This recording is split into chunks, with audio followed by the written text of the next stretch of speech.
Um,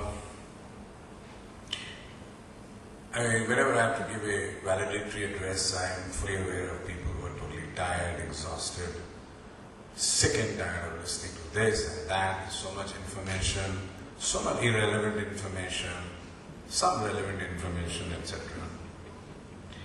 So I thought, why not do it the simpler way? And the simpler way is this, that whether it is the attack in Algeria, Mumbai, 9/11 in New York, it always makes me sit back and think, why? Why is this happening? You can have all the security in the world, you can have, as you could see, all kinds of excitement. Why does it happen? So I thought the best thing to do is put on a short film, which we made about 2 years ago. It's a very short film, but I think it will answer, at least provoke you guys to think in a very refreshing manner, perhaps the answer to why this is happening. Which button do I press? Yeah, I'm tech savvy, but not that tech savvy. I'll be back after.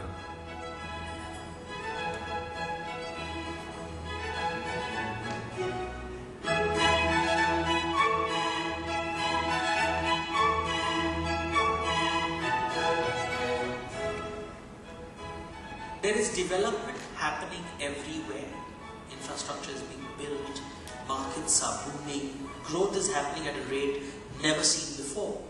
And yet, around the world there is great unhappiness. The environment is being destroyed, economies are in trouble, cultures are being eroded, people are migrating from villages to cities, poverty is on the rise. The gap between the rich and poor is rising. The sense of security is going away. Infrastructure is collapsing.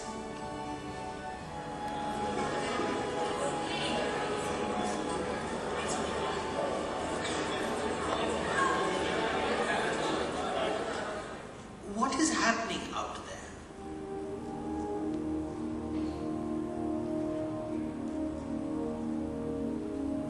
Is it a problem of wealth generation, or is it a problem of wealth distribution? Or is it the problem of development itself?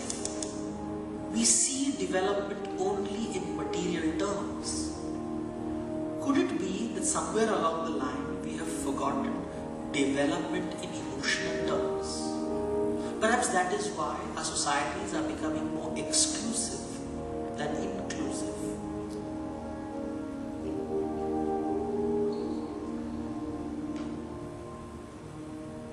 In nature, might is right. Nature has no favorites. Every animal has got its strengths, weaknesses, opportunities and threats. Nature is the ultimate meritocracy. Humans seek to improve on nature because we refuse to be animals. We refuse to live by the law of the jungle. We want to give rights to the meek. And so we imagine a better world with different notions of beauty, righteousness and fairness. But the thing is, different communities imagine perfection differently.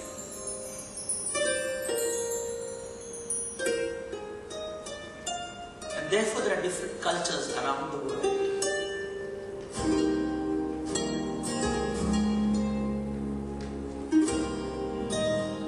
In India there is a story of two gods who were brothers who went around the race 3 times around the world.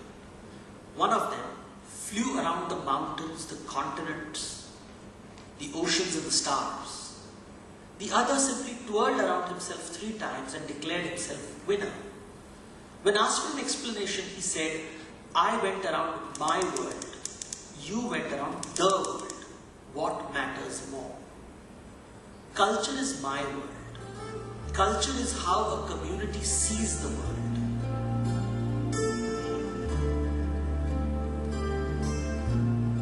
Let us look at the different ways in which people eat food, how Indians eat food as compared to how a classical Western meal is served.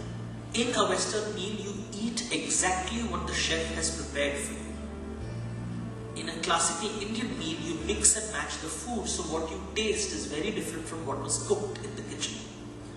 An Indian thali, unlike how you eat in the West, everything is served on the thali together, from the desserts to the rice to the vegetable. We have 2 sets of glasses here, the smaller one for white wine, the larger one for red wine. The cutlery we have reflects the number of courses. We can have soup, a starter course, and then the main course.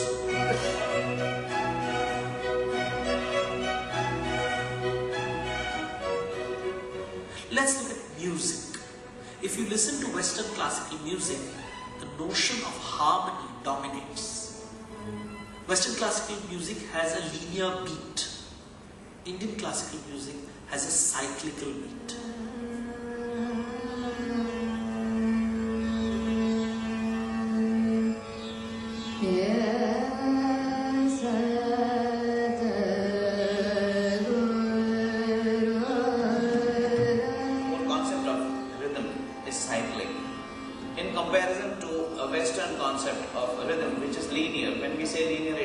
Either 1, 2, 1, 2, 1, 2.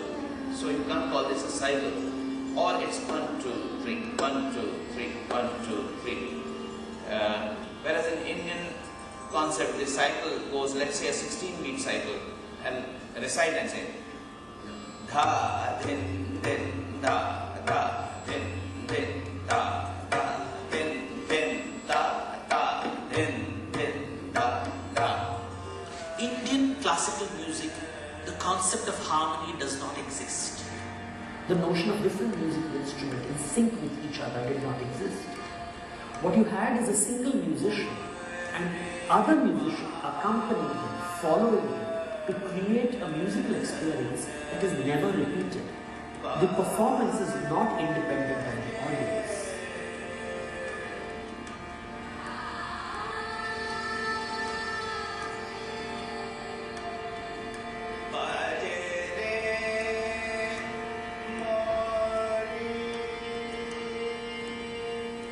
Look at the markets, a supermarket or a hypermarket, everything is about efficiency. The aisles are once again in a grid-like format. While in Indian bazaar, people are sitting in clumps, in groups. It looks apparently chaotic, inefficient, but everyone knows where the buyer is, where the seller is, transactions happen, business is done. It is just very different from the Western market. Well, I really prefer buying from the mall. The food is absolutely latest batch and everything. Besides anything, it's well stacked, well aligned. Now let us look at the streets of India. A traditional Indian street will meander through, go left and go right. The streets are never crisscross each other, perpendicular. So if you go to the city of New York, the roads are organized in a grid-like pattern. If you observe carefully, there is consistency in the way food is eaten, music is composed, and cities are designed in the West. They are all linear. In India, they tend to be cyclical, and spiral, and non-linear. It indicates 2 different ways of thinking, which manifests culturally as 2 different things.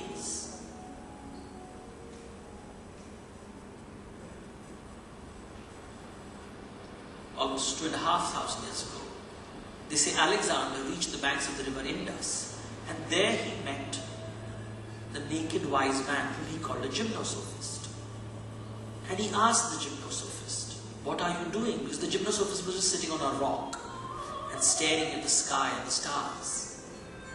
And the gymnosophist said, "I'm experiencing nothingness."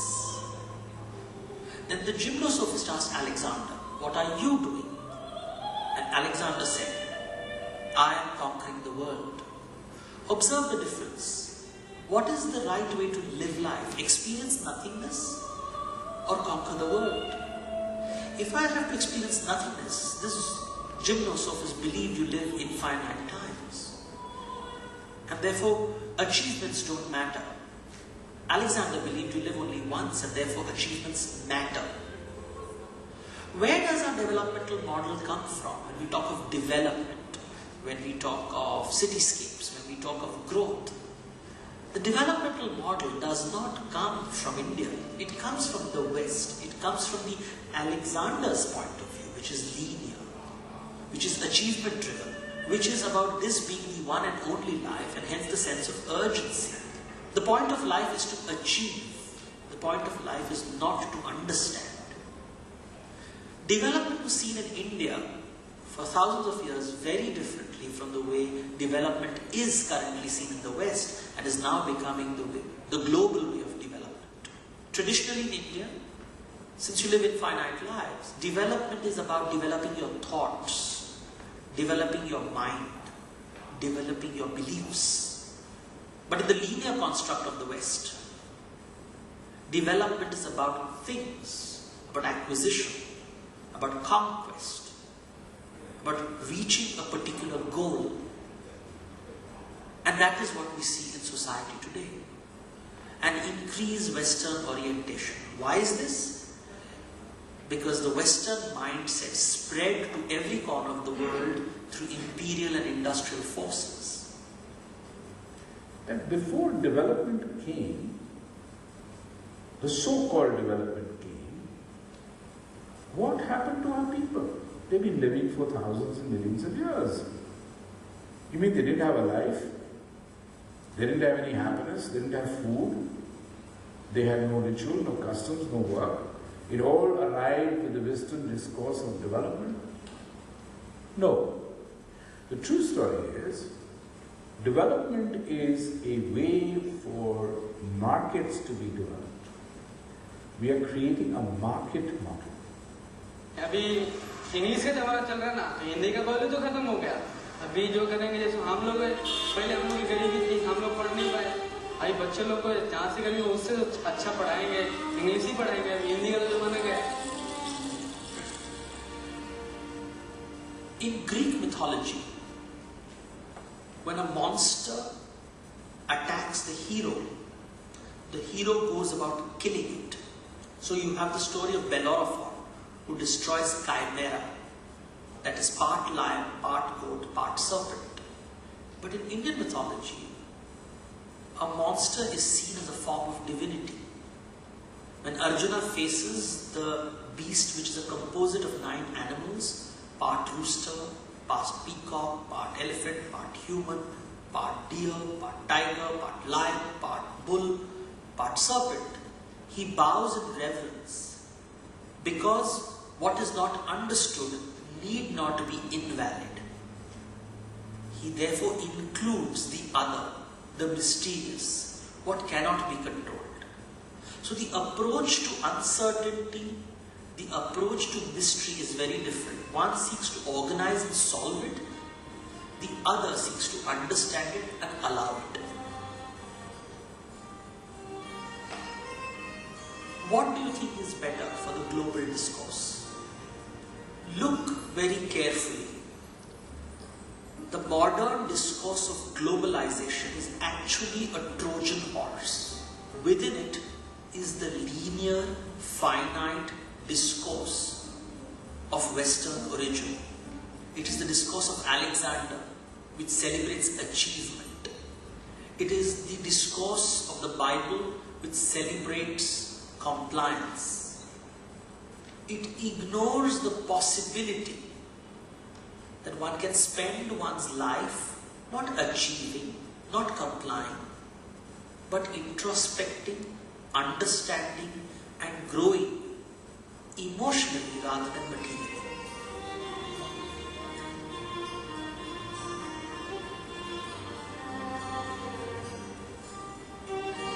Something interesting happened 500 years ago. We rejected matters of faith and preferred things with empirical evidence. In other words, we became rational and scientific. And in this worldview, the world was divided into haves and have-nots. And economic theories came about, wealth generation and wealth distribution. And we wanted to make the world a better place through wealth. you begin to realize that the foundations of capitalism were built on two fundamental principles: individual entrepreneurship and profit is the ultimate being. The whole of the narrative now in the world is you are not successful as a writer or as a painter because of a good book or a good painting. You're successful if you're able to sell it at a high number. So to generate wealth, we set up industries. Industries destroyed the environment.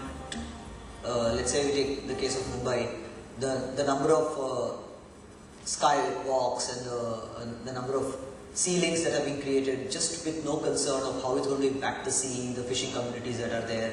Even a very, very good example to take would be something like the interlinking of rivers project, where we're trying to bring in the waters from North India down into the South Indian regions. The temperatures of the water changes, it affects the farmers in that area.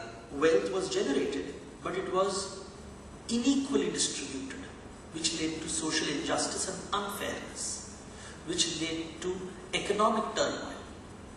That capitalism has an inherent contradiction. It is profit-driven. Profit is exclusive. I cannot make profit unless I exclude people, unless I make profit at the cost of somebody, or at least by not including others. गांव में खेती था तो company बन रही थी वहाँ, तो कंपनी ने मेरा खेती ले लिया, घर का खर्चा चलाना, बहन का शादी करना, के लिए अब सोचे यहाँ गांव में गुजारा नहीं होगा, अभी मुंबई जाना पड़ेगा। प्रगति तो हो रहा है, ये बिल्डिंग बन रहा है, शॉपिंग मॉल बन रहा है, लेकिन हम लोगों को रहने के लिए पता नहीं जगह कहाँ मिलेगा। And the industry wanted markets, and because you want consumers in these markets, the consumer discourse went about eroding the culture of contentment. And having targets as concepts, you begin to realize that until you achieve a target, you're unhappy. So at any point in time, if you have this mindset between questioning and target setting and logic, you tend to be what we are calling dissatisfied and unhappy for most of your life. सरकार ने तो गाय भैंसों के लिए भी तबेले अच्छे से बढ़िया बनाए हुए हैं, लेकिन हमारी रहने की सुविधा इतनी बदतर हो गई है कि हमें तो ना बाथरूम का ठिकाना है ना किसी चीज की सुविधा है. So what has the rational discourse achieved? Destruction of the environment, destruction of economies, destruction of cultures. Naturally, we are faced with environmental terrorism, economic terrorism, and cultural terrorism.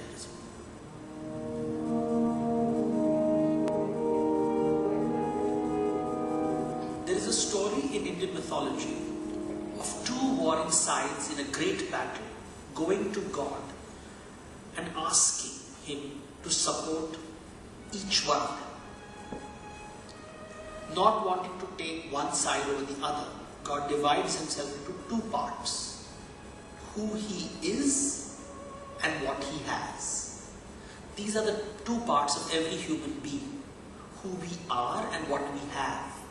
In the Western worldview, you cannot change who you are because you live only once. And so you focus on what you have and try to expand that. The Alexander way is about moving from being a have-not to a have. The gymnosophist way is about moving from an am-not to an am. Once we have everything that we need, the point becomes about discovering who we are, or at least then, and figuring out that it is possible to be more inclusive, which means an emotional development, which allows us to look at the world with more generosity and compassion, faith and patience.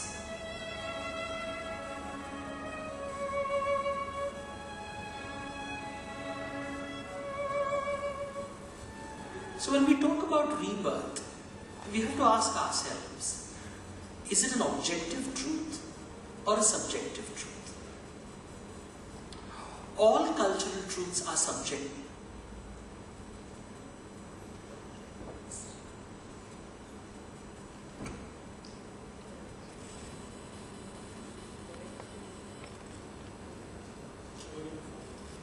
they're born of the imagination.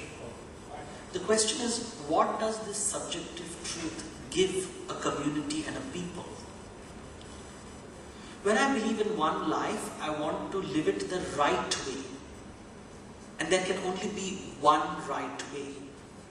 But when I believe in many lives, I believe there are many ways. There are many ways to live life. And therefore I allow people to live differently. And so implicit in the rebirth discourse is the notion of diversity, which perhaps explains why there is so much diversity in India. And nowhere is this more evident than in the currency note. Let's look at a US currency note. There is only one language on it, English. Let's look at the Euro currency note. There are two scripts, the Latin script and the Greek script. Now look at the Indian currency note. There are 15 scripts at least, excluding English. 16 in all. What does it say? That the gymnosophist way has something to offer. But what is globalization turning out to be? The Alexander's way. The way of the conqueror, where someone has to lose. A method which excludes. Perhaps it's time to reconsider the cultural discourse of globalization. Pay more attention to the naked wise sage of the banks of the Indus, who wanted to experience nothingness. And I think it is about discovering that life matters not when you exclude people, when you include people. This is true development. Emotional growth that allows for inclusion, not material growth which necessitates exclusion. मकानी हूँ या आज़ादे मकान हूँ, जहाँ में हूँ या खुद सारा जहाँ. Am I confined in the four walls of my mind, or am I beyond all walls? Am I in the world, or is the world because of me?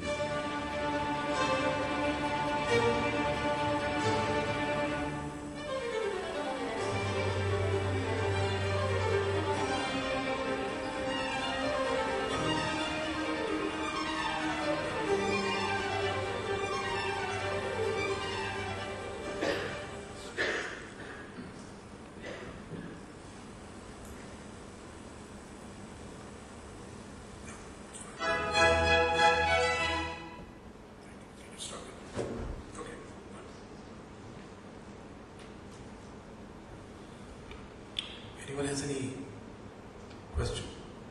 On the movie, on the documentary. Whatever. That's a friend of mine. He's the chief belief officer of a multinational group called the Future Group, which sets up malls across India. Consumer.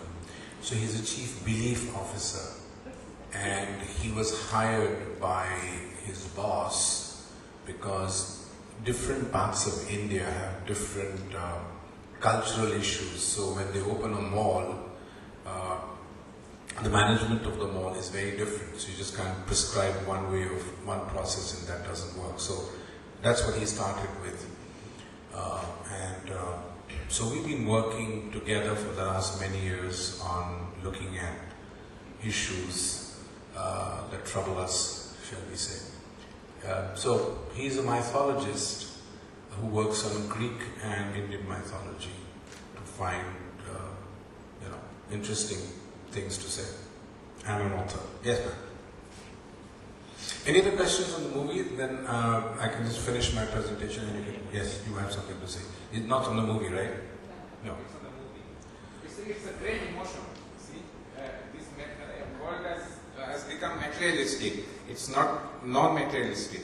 We cannot, we definitely appreciate emotions. With emotions, you cannot build. Okay? That is my comment. Okay. Any other comments? Beautiful. Sorry? Beautiful movie. Thank you. I must apologize for some parts where the subtitles were missing, but the kids pulled out an older version. I'll just conclude my statement, what I wanted to say.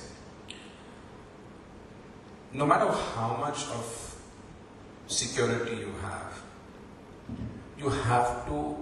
you cannot prevent internal problems, external problems, international situations, conspiracies, interdependencies and all that. Why? Because the root problem is that the entire conversation, the narrative has switched from what was our culture to being in the race of have and have-nots. So when people ask me 4 or 5 years ago, what the hell are you doing in, you're an energy man, what are you doing in Homeland Security and all this kind of stuff? And my answer was that we want to protect the haves from the have-nots till the have-nots become the haves. And that, to my mind, sums up why we are in this part of the narrative. It's idealistic. Some people say this is crazy, it's not practical, it's not real. We're fine. We're not pushing a cause or we're not converting anybody.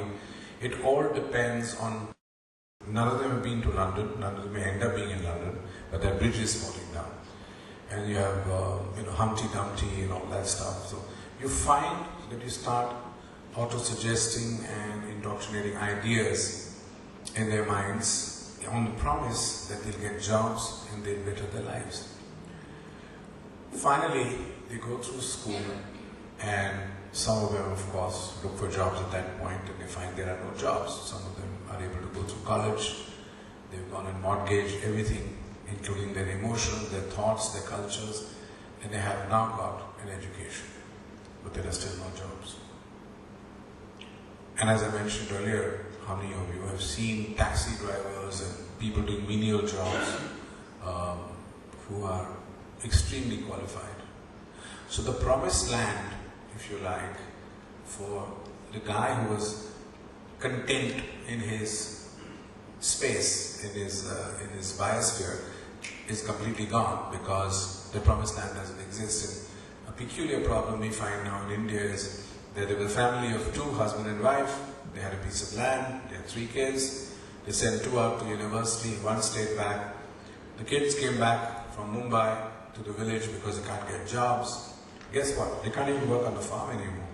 It's mentally against their psyche, because I've done my graduation. I don't run a tractor, man. I'm an educated engineer or whatever. And B, they have nothing to do. They're sitting there. So they can't go forward, they can't go backwards, they're stuck. So there are these real issues which are the root cause of the issues when you talk about security and threats and all of this, and growing. So you need to start looking at the reason. And if you really want to start tackling this, you need to start finding ways and means of meeting the aspirations of the younger people. Or don't at least raise the aspirations if you want to do that. Then again there is the narrative that why should you, these poor people want an opportunity to grow and you're denying them that growth. You are being mean and unfair and all of that stuff. You're just a have, you're just trying to dominate the have-nots. So, I also want to bring in 2 little points.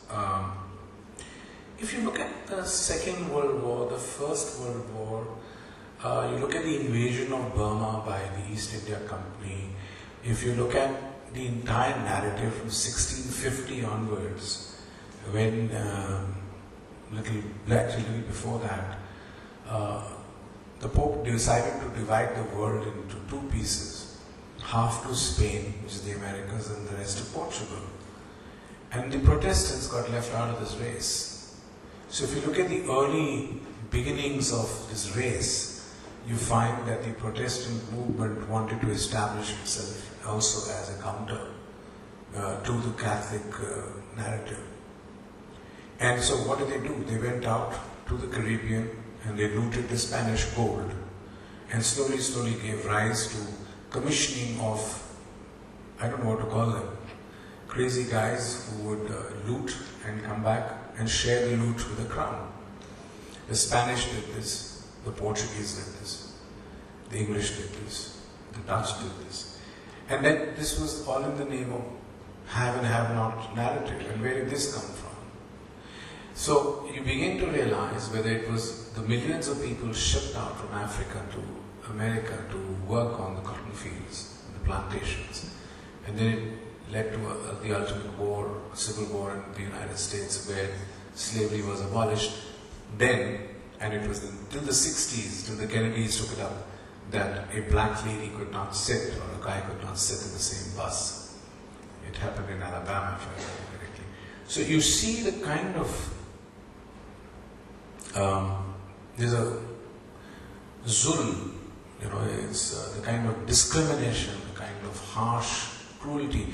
And it's not just the West, it's also been there in our part of the subcontinent, where there's discrimination to such an extent that you have no opportunity whatsoever to break out of it. And this has been giving rise to discontent.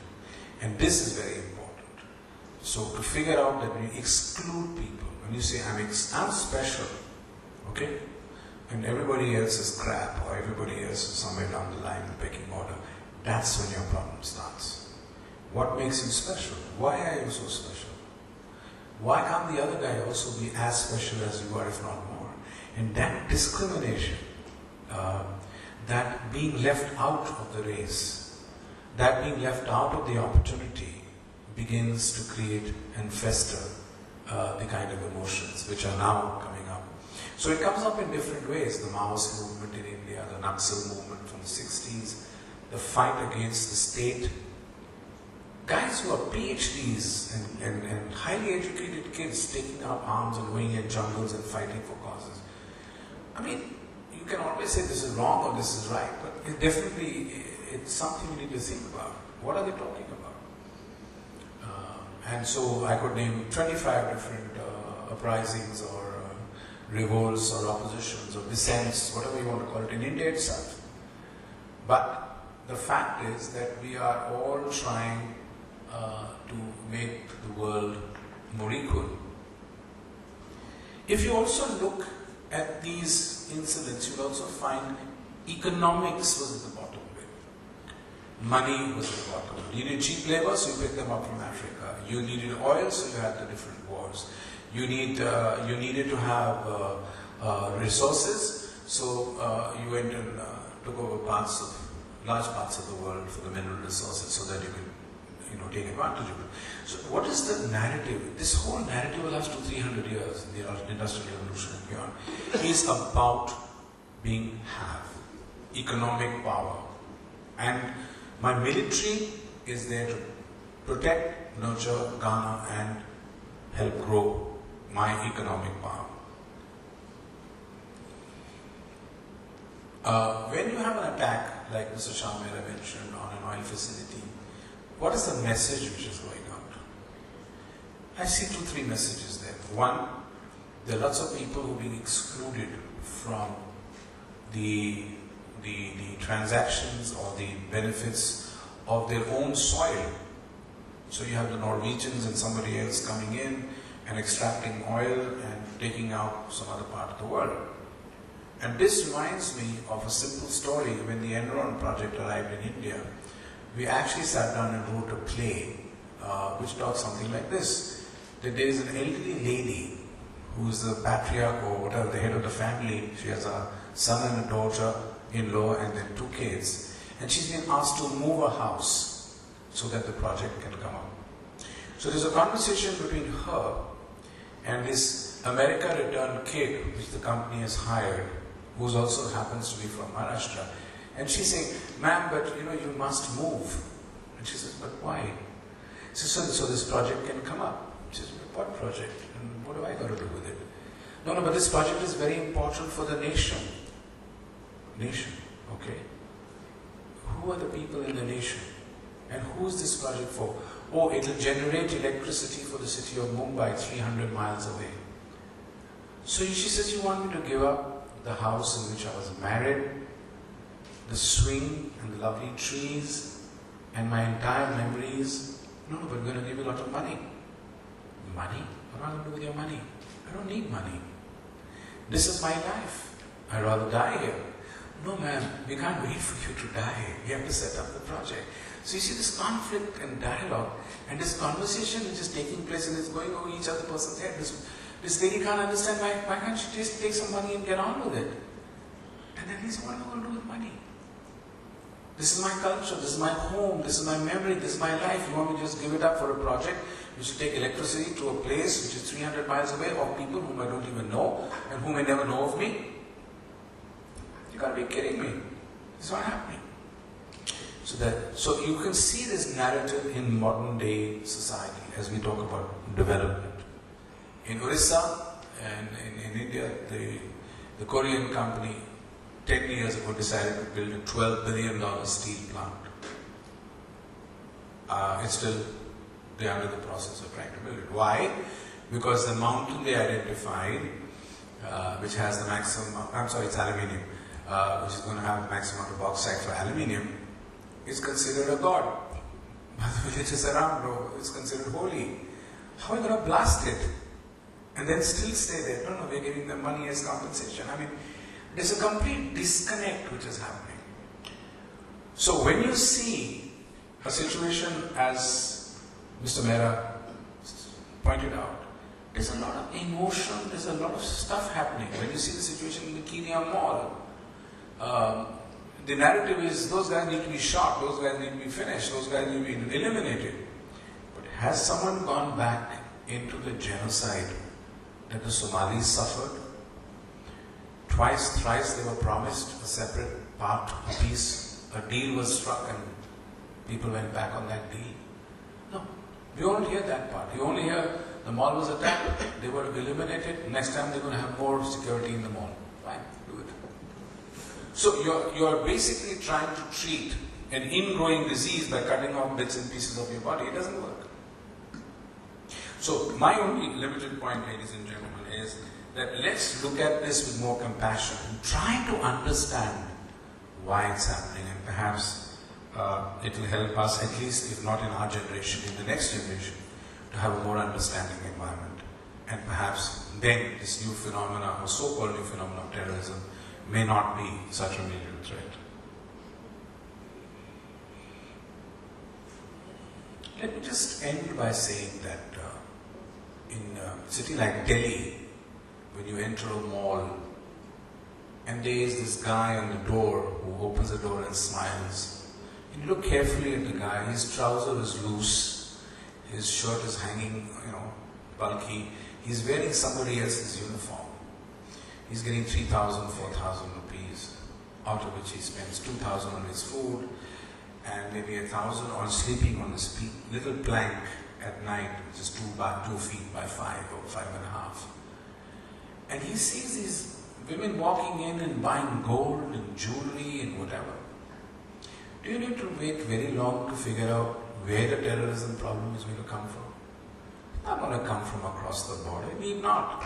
It's happening right now under your nose. These are all potential guys. And then now there's a political dimension where we have a political party which briefly came to power in Delhi, which wants to disrupt every institution that was taken for granted. So the so-called law and order that the establishment is used to, those rules are being bent, broken, and perhaps destroyed forever. So what's coming ahead is a churn, and that's not necessarily confined to India. Let me tell you, ladies and gentlemen, it's confined to all of us. It's not confined, in fact, it's to the whole of Asia, the whole of the developing world, Asia, Africa, Middle East, South America, you name it. So the security paradigm, when you talk about Asia energy security, needs to be looked into that perspective.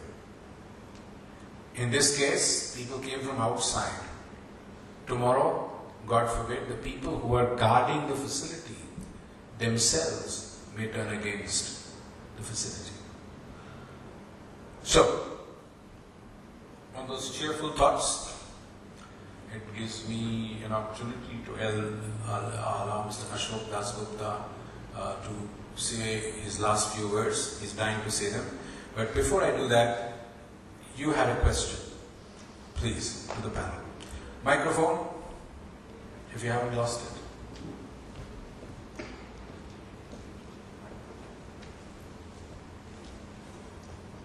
Thank you. I have a couple of questions for the panelists. I hope that they'll be kind enough to comment on it. I heard your presentation yesterday, and this is my first time I've been here on the energy circuit. It was fascinating to see as to how the energy grids were coming up and so on and so forth. It was extremely fascinating to hear this panel this morning also, this afternoon, talking about how the transnational threat of terrorism is developing. I was wondering if you would be kind enough to elaborate as to how well equipped would India be in terms of dealing with the 7 insurgencies which are happening in the north of India, Nagaland, Tripura, Mizoram, the 7 sisters which are called, if you're talking about border security and if you're talking about actually passing these grid lines. Second issue is in terms of militarization of the Indian border. With regards to India-Pakistan, nobody's talked about it. That is that after the Mumbai attacks, one of the offshoots which came out very strongly was the Indian military proactive strategy, which says that if there is any kind of a future terrorist attack in India, the Indian military forces will attack Pakistani side in multiple areas in first 72 to 96 hours, and this will be below so-called the nuclear threshold. If you are so heavily changing your defensive forces towards offensive, which would be linked to an act which could be indigenous, could be external, how do you ensure that the India-Pakistan gas pipelines would work when there's a constant threat of war linked to sub-conventional level of threat? In terms of third question, which I think perhaps Mr. Raza could argue and maybe answer, one of the other facts which has also come out very clearly in the Indian side has been, in terms of the nuclear, has been around 57 cases of illicit trafficking of nuclear materials from within India, which have then been apprehended by the CBI and then of course not brought to court because it was a question of national security. And then there were questions of Narora fire, Kadal Kalam coolant tubes being bursting out. So the issue is at the heart of it is quality management. How would you ensure the quality management of the construction? How would that be done? And the question to Mr. Mehra is that you've talked about homeland security. How developed do you think is the homeland security of India to deal with the problems inside? Because at the picture when you see those energy grids, it looks that you're dealing with a cohesive whole. But what you are missing out is the detailed picture in terms of how this region, both Pakistan, India, and of course Asia, is fractured in terms of how security is viewed internally and who's responsible for it, and how responsive they are in terms of providing a cohesive pipeline internally. It was a very short 3 questions. Madam. I think we could have an entire day on this because there's a very broad spectrum you're covering. I'll just briefly cover the issue of the Northeast and the capacities of our homeland security. These 2 issues that you talked about. See, the Northeast and the general security environment in India today is perhaps the best it has been since the early 90s. You know that our problems started around, really escalated after the end of the first, the withdrawal of the Soviet forces from Afghanistan in 1989, and then by 1992-93, it was a very hot situation within the country. For the first time, violence in India has dipped below 1,000. All over, all the insurgencies that we face, all the internal security threats. Let me link the Northeast to this. The Northeast, as you know, was extremely troubled in the 60s. It commenced with Nagaland, spread to Manipur, and so on and so forth. Finally engulfed 5 or 6, 7 of the northeastern states, and lastly Meghalaya in the Northeast. the situation has improved substantially. And we owe a lot of gratitude in this context to Sheikh Hasina in Bangladesh, who's been extremely proactive in preventing the movement of northeast insurgents across our borders. Extremely, extremely helpful.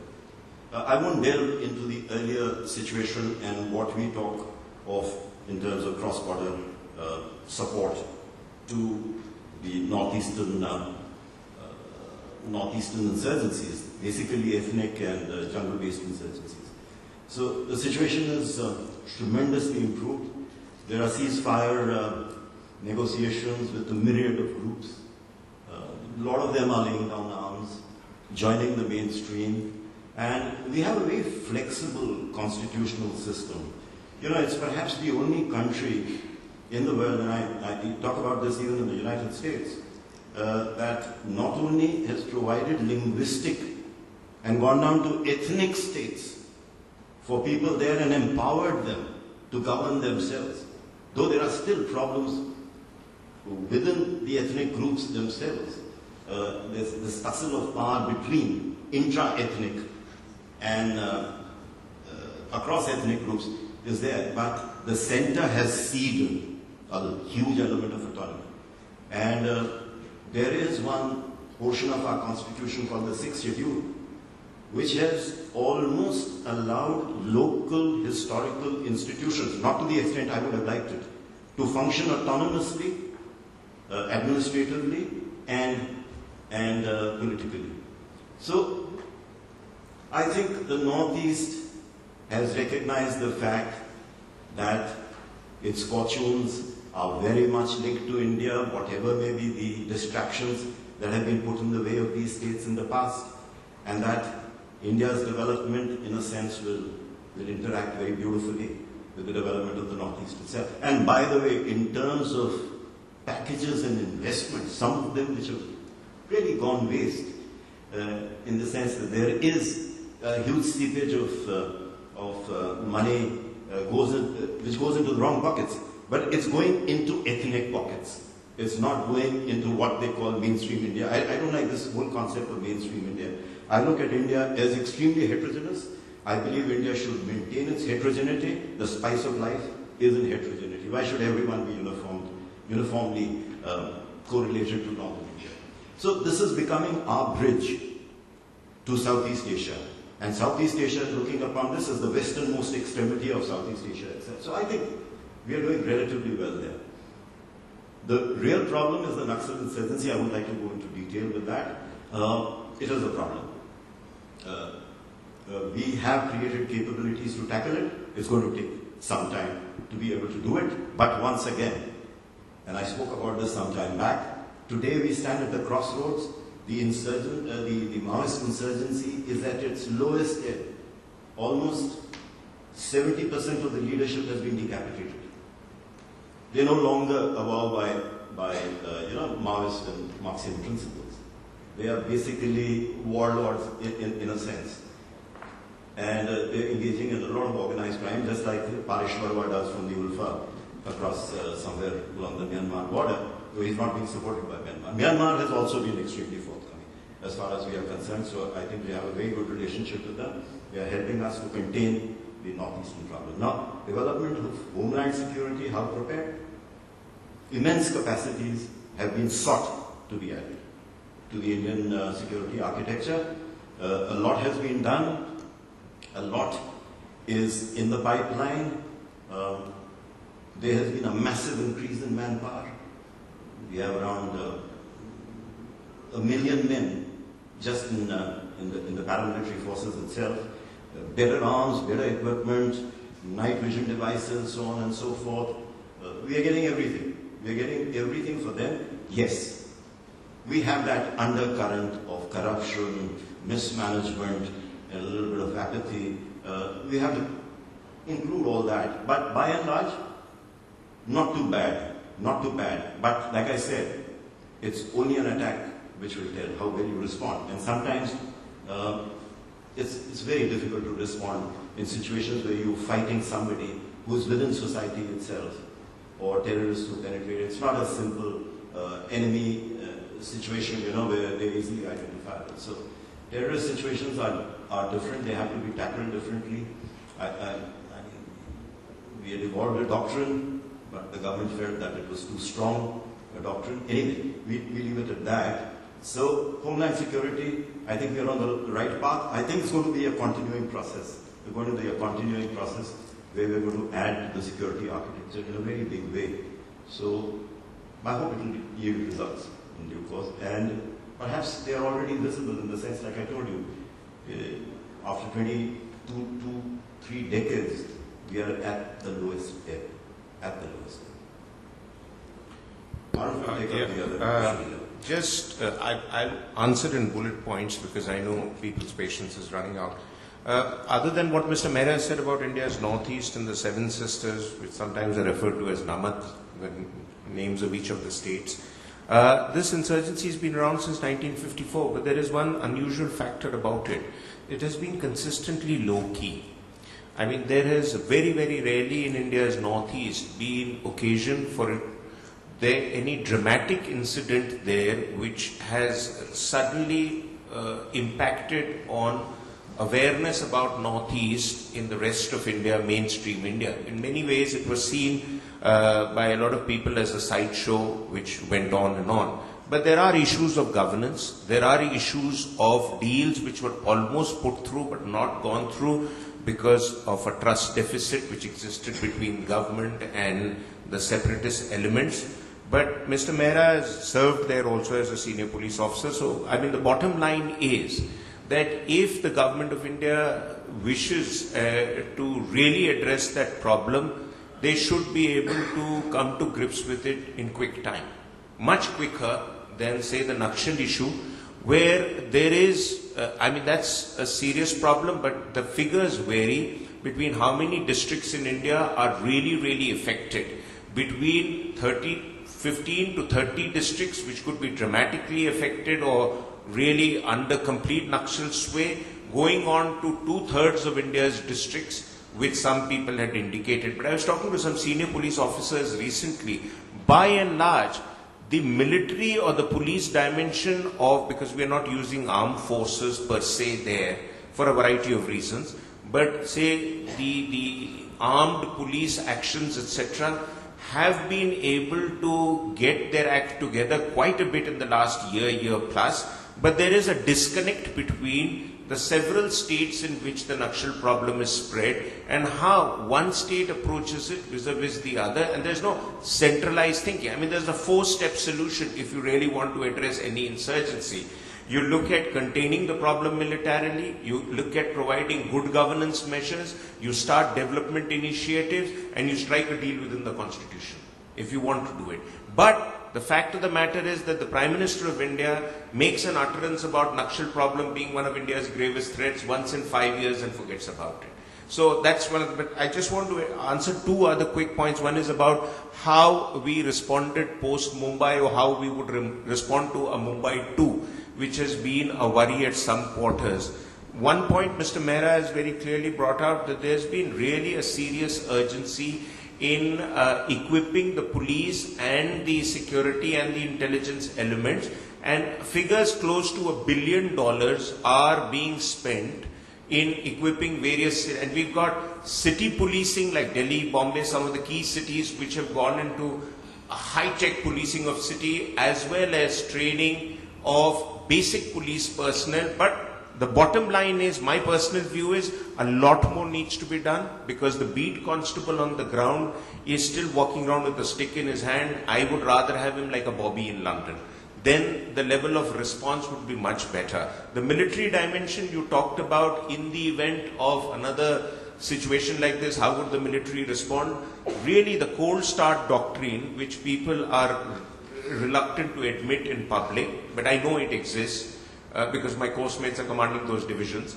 The fact is that the cold start doctrine was put together after the lethargic timelines in the deployment of troops in Op Parakram, and therefore they thought of converting the defensive formations that are deployed on Indo-Pak border, giving them an additional role by calling them Rapids, which is Reorganized Armored Planes Infantry Divisions. And they are now expected to be able to respond and cross the border, operate below a nuclear conflict threshold, and look at gaining territory to establish a point vis-a-vis Pakistan. Now, this all military men plan for war, they don't plan for peace, and that's the way the military is taught. So, just let me complete. So, in that situation, that they are looking to do this in 48 to 72 hours, and therefore, there is this thinking. But the bottom line is, I don't think it's going to happen. I don't think India and Pakistan would actually militarily engage, with the exception of small strategic windows existing for 50 to 100 kilometer border stretches where there may be extensive engagement till the international community tells you to pipe down. Well, thank you so much for that, and that was precisely my point. The mere fact when Indian... Can't we move on to lunch? I'm rather tired of India-Pakistan. Yeah, I was about to say that. I think we're just getting stuck on one part of that. Any other points that people want? Yes, of course.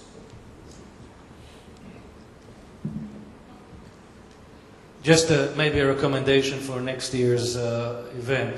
I've been tracking, my organization has been tracking attacks against critical energy infrastructure throughout the world. We've assembled over the past 12 years nearly 10,000 incidents. Now, I want to tell you what's happening today. Today we are assembling almost 10,000 incidents a day. Everything that we've done over the past 12 years, we are assembling in one working day. Why? Because we are in a very different paradigm. Those physical attacks, and I'm not belittling them, but they are not the real story today. The real story today is cyber. This is the biggest threat to the energy industry. Talk to any energy professional will tell you that the pace and intensity and severity of the attacks is mounting. You can attack anybody from any part of the world. You can sit in Panama and attack a hydroelectric dam in Sri Lanka.